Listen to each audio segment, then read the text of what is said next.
Hey everyone, welcome back to our channel, and in this video we will discuss chapter number 1, biology, sexual reproduction in flowering plant. And especially in this video we will discuss its fourth part, which is post fertilization events and structures. Right? So let's get started. Post fertilization structures and event. Following double fertilization events of endosperm and embryo development, maturation of ovule into seeds and ovary into fruits are collectively termed as post fertilization.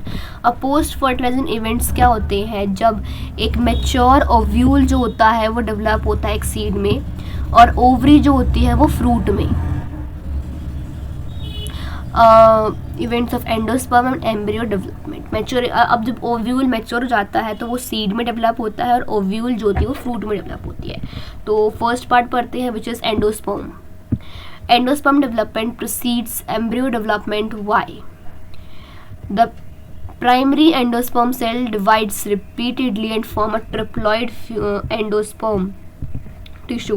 The cell of this tissue is filled with reserve food material. अब जो cell होता है इस tissue का, उसमें food material भरा होता है और यूज्ड होता है for the nutrition of the developing embryo. In the most common type of endosperm development, primary endosperm nucleus undergo successive nuclear division. अब जो प्राइमरी एंडोस्पर्म न्यूक्लियस है वो सॉरी गाइज, जो प्राइमरी एंडोस्पर्म न्यूक्लियस है वो undergo करता है successive nuclear division, जिससे एक फ्री न्यूक्लियाई राइज हो. And this stage of endosperm development is free nuclear endosperm. अब जो ये स्टेज होती है जिसमें फ्री न्यूक्लियाई अपना आता है, उसे हम कहते हैं फ्री न्यूक्लियस एंडोस्पर्म. उसे हम क्या कहते हैं? Free nucleus endosperm. Subsequently cell wall formation occur and the endosperm become cellular. अब जब सेल वॉल फॉर्मेशन होती है, अकर होती है, उस टाइम जो एंडोस्पर्म है वो सेलुलर हो जाता है. And the number of free nuclei formed before cellularization varies greatly. ठीक है. The coconut water. अब जो कोकोनट वाटर है वो tend to coconut water from tender coconut that are familiar with is nothing with but free nuclear endosperm. अब जो coconut water हम पीते हैं उसमें कुछ नहीं, वो पानी ही है बस, उसमें फ्री न्यूक्लियर एंडोस्पर्म होता है जिससे जो कि बना हुआ था 1000 ऑफ न्यूक्लियाई से और surrounded with a white kernel. अब आपने देखा ना, जैसे हम बोलते हैं कि भाई कोकोनट की मलाई है ये, वो जो मलाई होती है वो और कुछ नहीं होती, वो सेलुलर एंडोस्पर्म होता है. ठीक है. एंडोस्पर्म में आइदर भी कम्प्लीटली कंज्यूम्ड बाय एम्ब्रियो. अब एंडोस्पर्म जो है वो कम्प्लीटली कंज्यूम भी कर देता है एम्ब्रियो, जैसे कि पी, ग्राउंडनट और बीन्स में, जब तक सीड मैच्योर हो जाता है, और कुछ में बच भी जाता है मैच्योर सीड में, जैसे कि कैस्टर, कोकोनट, इन सब में ड्यूरिंग सीड फॉर्मेशन जर्मिनेशन के दौरान. अब split open some seeds of castor, pea, beans, groundnut, fruits of coconut and look for the endosperm in each case. अब इनको खोलो और इनका एंडोस्पर्म देखो हर एक केस में, और फाउंड आउट करो कि इनका जो एंडोस्पर्म है वो परसिस्टेंट है या फिर ख़त्म हो गया. ठीक है. सो अभी पढ़ते हैं एम्ब्रियो के बारे में. एम्ब्रियो, ये देखो एम्ब्रियो जो है, हमने एंडोस्पर्म के इवेंट्स पढ़ लिए, अब एम्ब्रियो डेवलपमेंट पढ़ते हैं. Embryo development at the micropylar end of the embryo sac with zygote situation. अब जो माइक्रोपाइलर एंड पे हमारा जाइगोट बनता है, वो most zygote divides only after certain amount of endosperm is formed. अब मोस्टली जो होता है वो जाइगोट डिवाइड होता है जब एंडोस्पर्म सर्टेन अमाउंट्स, जब एंडोस्पर्म फॉर्म हो जाता है. This is an adaptation to provide assured nutrition to the and developing embryo. अब ये अडेप्टेशन है कि भाई जो डेवलपिंग एम्ब्रियो है उसको प्रॉपरली न्यूट्रिशन मिल रहा है कि नहीं. Though the seeds differed greatly the early stage of the embryo development, जैसे जो अर्ली स्टेजेस होती हैं अर्ली डेवलपमेंट की, जैसे हम बोलते हैं एम्ब्रियोजेनेसी, वो सिमिलर होती है बोथ मोनोकोटिलेडन भी और डाइकोट के भी, डाइकोटिलेडन के लिए। अब 1.13 हम जिसको देखेंगे जो कि एम्ब्रियोजेनेसी है डाइकोटिलेडन की, जिसमें जाइगोट राइज कर रहा है प्रो एम्ब्रियो को और सब्सिक्वेंटली ना ग्लोबुलर हार्ट शेप और एम्ब्रियो शेप में। ठीक है, अब पढ़ते हैं हम डाइकोटिलेडन्स एम्ब्रियो की।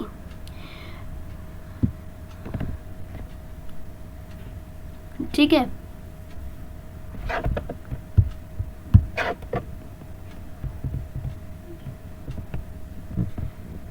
ओके 1.4a जो कि ऊपर वाली consist of embryonal axis and 2 cotyledon, इसमें एक एम्ब्रियोनल एक्सेस होती है और 2 कॉटिलेडन्स होते हैं।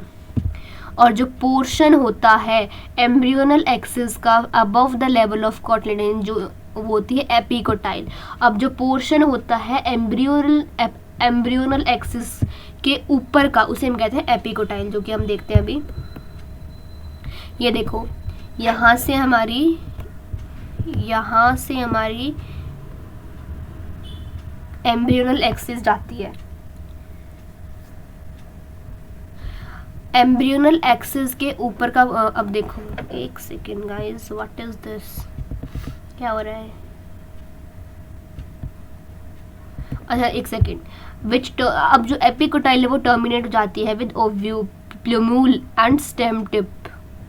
अब जो सिलेंड्रिकल पोर्शन होता है from the below the level of cotyledon, cotyledon के नीचे वाला जो लेवल होता है उसे कहते हैं हाइपोकोटाइल, जो कि टर्मिनेट्स लोअर एंड पे जाता है और फॉर्म करता है रेडिकल और रूट टिप।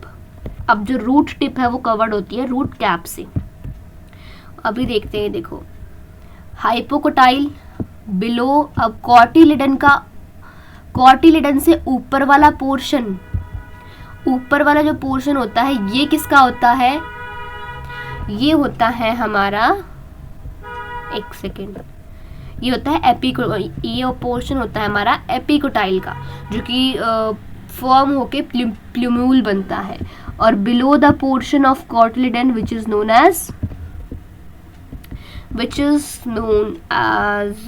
एक सेकेंड गाइस मैं खुद ही भूल रही हूँ, hypocotyl, which is known as hypocotyl. और इसके जो नीचे होता है वो होता है radical.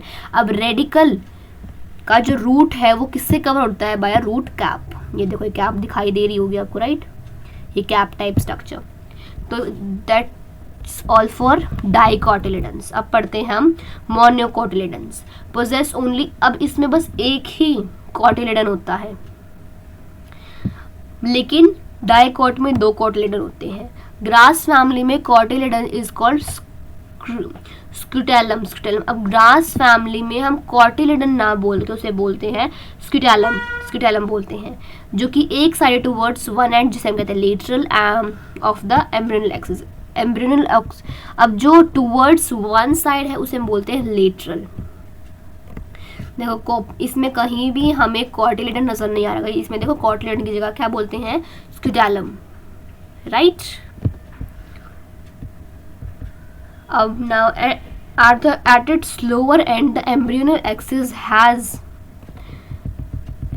the radical and the root cap enclosed in undifferentiated sheets, जिसे हम कहते हैं कोलियोप्राइजा। अब जो रेडिकल और रूट कैप है वो जो कि डिफ्रेंशिएट होती है और उससे हम बोलते हैं कोलियोप्राइजा। अब जो पोर्शन होता है एम्ब्रियोनल एक्सिस के अबव, जिसे हम कहते हैं level of attachment, above the level of attachment of scutellum, जो कि होता है एपिकोटाइल। अब एपिकोटाइल जो होता है उसके पास एक शूट एपेक्स होता है और फ्यू लीफ प्रिमोडिया होता है, जो कि इनक्लोज होता है एक हॉलो फॉलियर स्ट्रक्चर में, जिसे हम बोलते हैं कोलियोप्टाइल। इसमें हॉलो फॉलिकर स्ट्रक्चर में जिसे हम क्या बोलते हैं? कोलियोप्टाइल।